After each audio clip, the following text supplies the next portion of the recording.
काँग्रेस प्रदेशाध्यक्ष हर्षवर्धन सपकाळ काय म्हणाले की मुख्यमंत्री देवेंद्रजी फडणवीस साहेबांवर मी अनेकदा टीका केली. मी त्यांना जल्लाद म्हटलं, मी त्यांना औरंगजेब म्हटलं, मी वेगवेगळ्या प्रकारे त्यांची टीका केली, तरीही मला त्यांनी कधीच उत्तर दिलं नाही. म्हणून आज छत्रपती शिवाजी महाराजांच्या समकक्ष टिपू सुलतान मी म्हटल्याबरोबर त्यांना राग का आला आणि त्यांनी माझ्या प्रतिक्रियेला उत्तर दिलं. आता मला बघा किती वेड्याचा बाजार आहे. हर्षवर्धन सपकाळ किती बिनडोक आहेत.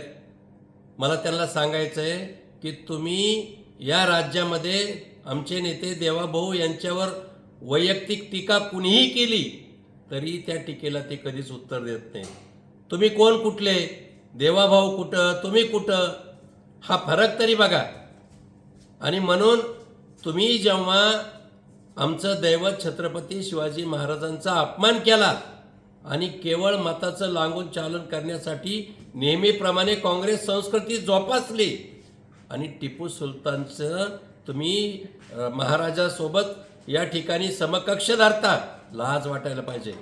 आणि म्हणून हा संताप माननीय मुख्यमंत्री साहेबांना झाला आणि म्हणून त्यांनी संतापाच्या भरात ती वैयक्तिक टीका नव्हती म्हणून त्या टीकेला उत्तर दिलं आणि जाहीर माफी मागावी अशी मागणी केली. बालिशपणाचं वक्तव्य करायचं आणि काहीतरी बडबडायचं हे जरा सपकाळांनी थोडं कमी करायला पाहिजे.